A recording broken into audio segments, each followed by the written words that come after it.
সবাইকে স্বাগতম ক্যানভা দিয়ে টি-শার্ট ডিজাইনিং কোর্সে।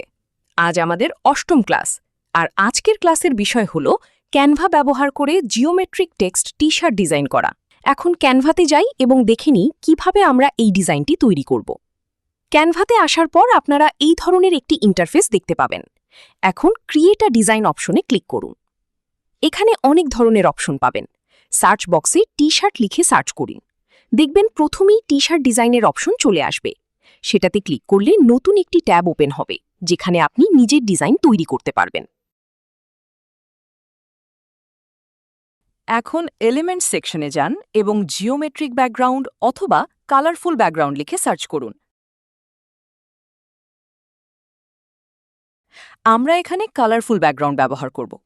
এরপর বিভিন্ন অপশন পাবেন, যেমন গ্রাফিক্স, ফটোজ, ভিডিওস ইত্যাদি।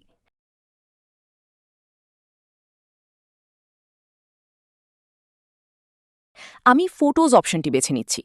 এখানে অনেক ধরনের কালারফুল ব্যাকগ্রাউন্ড পাবেন।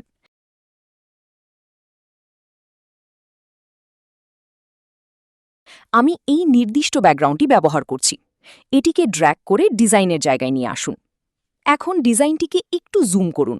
চাইলে ট্রান্সপারেন্সি নিজের মতো করে অ্যাডজাস্ট করতে পারেন, না চাইলে আগের মতোই রাখতে পারেন।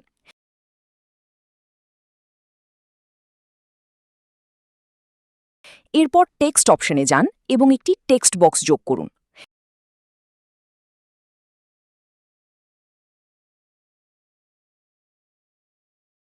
এখানে নিউ ইয়র্ক লিখুন।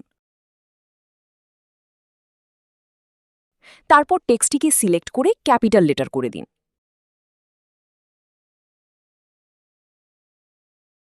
এখন ফন্ট সেকশনে গিয়ে 210 লিখে সার্চ করুন। এখানে বিভিন্ন ধরনের ফন্ট পাবেন, যে কোনো একটি ব্যবহার করতে পারেন। আমি এই ফন্টটি ব্যবহার করছি কারণ এটি আমাদের ডিজাইনের জন্য একদম পারফেক্ট।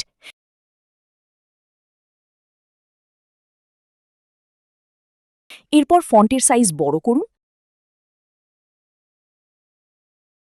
এবং ইমেজটি প্রয়োজন অনুযায়ী ক্রপ করুন। আবার টেক্সটটি সিলেক্ট করুন এবং টেক্সট কালার সাদা করে দিন। এখন দেখতে পাচ্ছেন নিউ ইয়র্ক লেখার মধ্যে কালারফুল ব্যাকগ্রাউন্ড দেখা যাচ্ছে, তবে কিছু অতিরিক্ত অংশও দেখা যাচ্ছে, যেগুলো আমরা রিমুভ করব।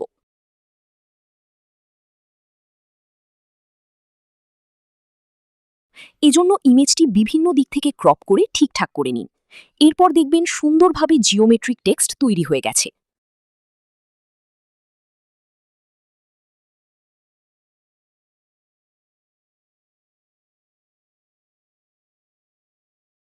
এখন এটি ডাউনলোড করে আপনার টি-শার্ট ডিজাইনে ব্যবহার করতে পারবেন।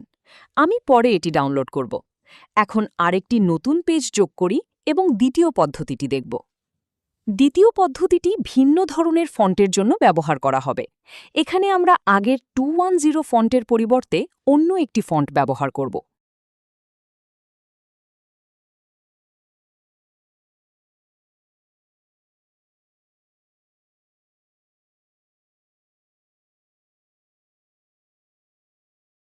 আবার একটি টেক্সট যোগ করুন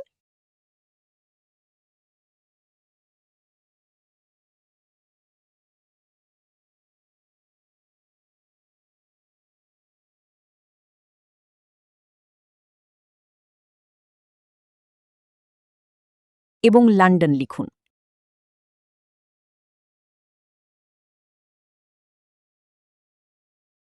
এরপর সাইজ বাড়িয়ে পুরো লেখাটি সিলেক্ট করুন।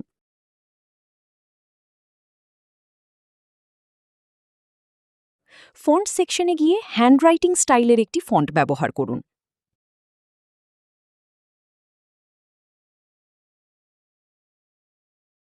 এখন টেক্সটের পিছনে একটি শেপ যোগ করুন।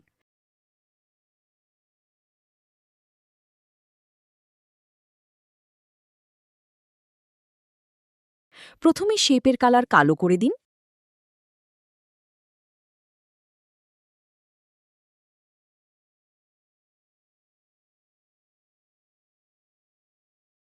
তারপর সেটিকে টেক্সটের পিছনে নিয়ে যান।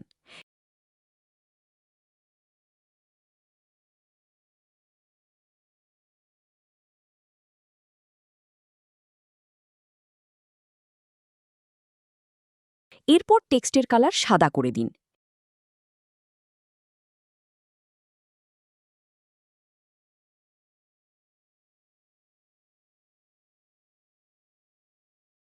এখন দেখবেন কালো ব্যাকগ্রাউন্ডের উপর সুন্দরভাবে লন্ডন লেখা দেখা যাচ্ছে। এখন প্রয়োজন অনুযায়ী রিসাইজ করে ঠিক জায়গায় বসিয়ে দিন।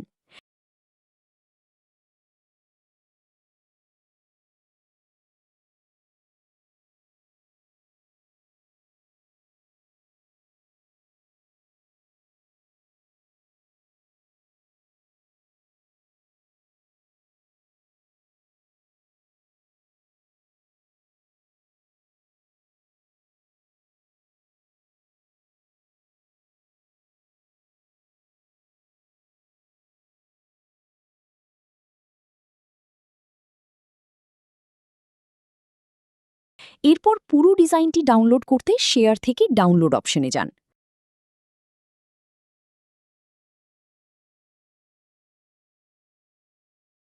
আপাতত শুধু দ্বিতীয় পেজটি ডাউনলোড করব। ডাউনলোড হতে কিছু সময় লাগবে, এরপর ইমেজটি আপনার ডিভাইসে সেভ হয়ে যাবে।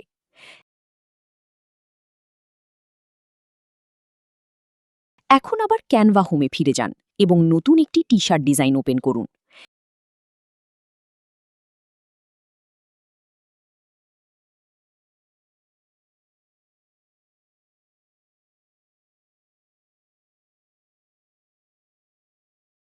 এরপর আপলোড সেকশনে গিয়ে আমরা যেই ইমেজটি তৈরি করেছি সেটি আপলোড করুন। প্রয়োজন অনুযায়ী ক্রপ করুন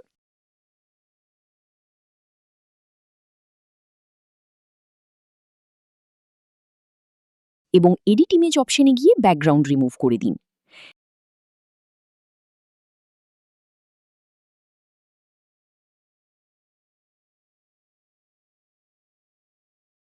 এখানে কিছু ছোটখাটো সমস্যা দেখা গেলে কালার পরিবর্তন বা ক্রপ করে ঠিক করে নিতে পারেন।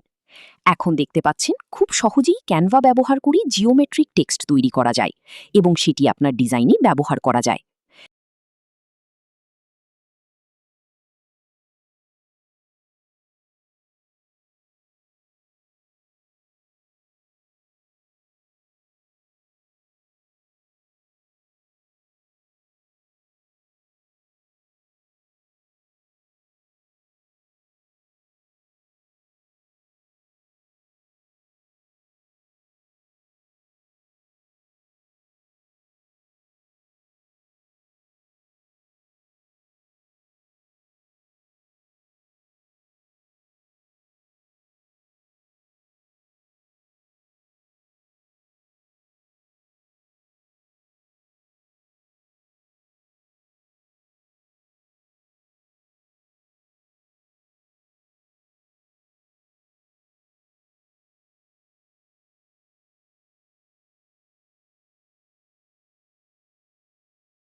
এখন আমরা মকআপ তৈরি করব। এজন্য অ্যাপস অপশনে গিয়ে মকআপ লিখে সার্চ করুন।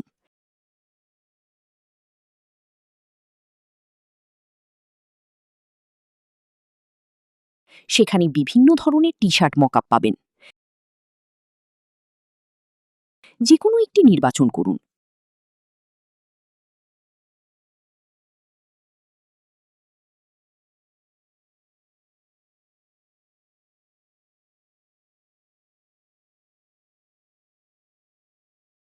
এরপর আপনার তৈরি করা ডিজাইন আপলোড করে টি শার্টের উপর বসিয়ে দিন।